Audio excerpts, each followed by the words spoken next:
Alors, bonjour à tous et à toutes. Bienvenue à cette troisième capsule du GED Online, donc de la web série pour le Club des jeunes entrepreneurs de demain. Je suis Mirko et voici Claire. Donc, aujourd'hui, on a décidé de faire un petit peu différent. Claire, on a parlé beaucoup de la philosophie de l'entrepreneuriat dans les deux premières capsules. Donc là, aujourd'hui, on a décidé d'en faire un petit peu différent. On va un petit peu plus au niveau technique. Exactement. Aujourd'hui, on va aller découvrir un site qui est vraiment rempli d'éléments puis d'outils hyper pertinents pour les entrepreneurs. On parle de la Banque de développement du Canada. C'est vraiment un site très intéressant.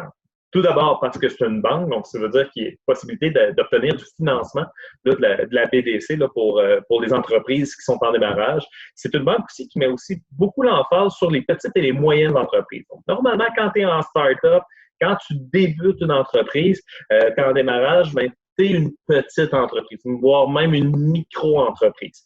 Donc, c'est un site qui est super pertinent parce que il y a une tonne d'informations qui est destinée aux entrepreneurs et c'est pas que du financement. Au contraire, c'est la banque, mais le mot développement est ultra important aussi parce qu'ils vont vraiment en profondeur sur différentes thématiques, des articles, des tutoriels, des statistiques.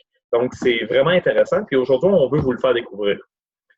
Donc, sur le site de la BDC, bdc.ca, vous avez des onglets sur le financement, services conseil, le capital, les industries, les articles et les outils, puis section à propos.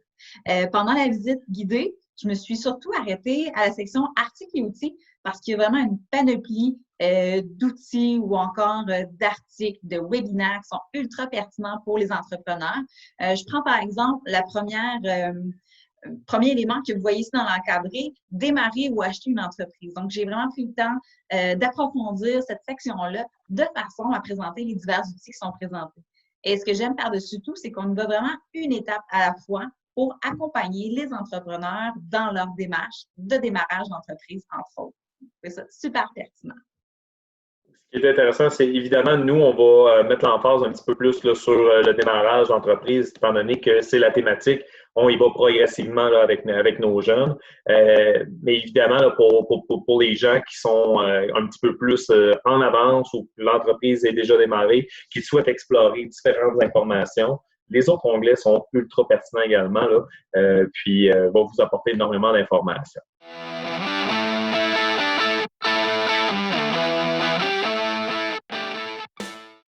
Bonjour, je m'appelle Frédéric Poisson, j'ai 17 ans, puis je passe une auto-évaluation de l'entrepreneur. Donc, première question. Ça charge. Bon, je me donne des défis lorsque j'entreprends un nouveau projet.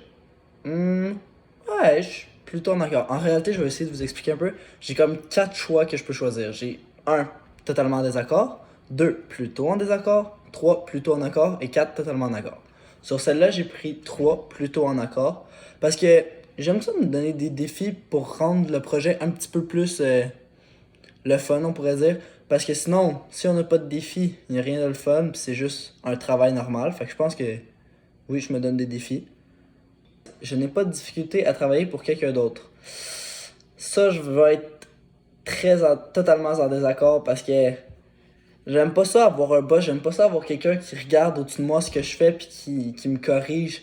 Genre, oui, il y a toujours de l'espace à l'amélioration puis à se faire corriger, mais comme, me semble que c'est différent que ça vient de quelqu'un plus haut que toi. Me semble que, je sais pas, j'aime pas ça.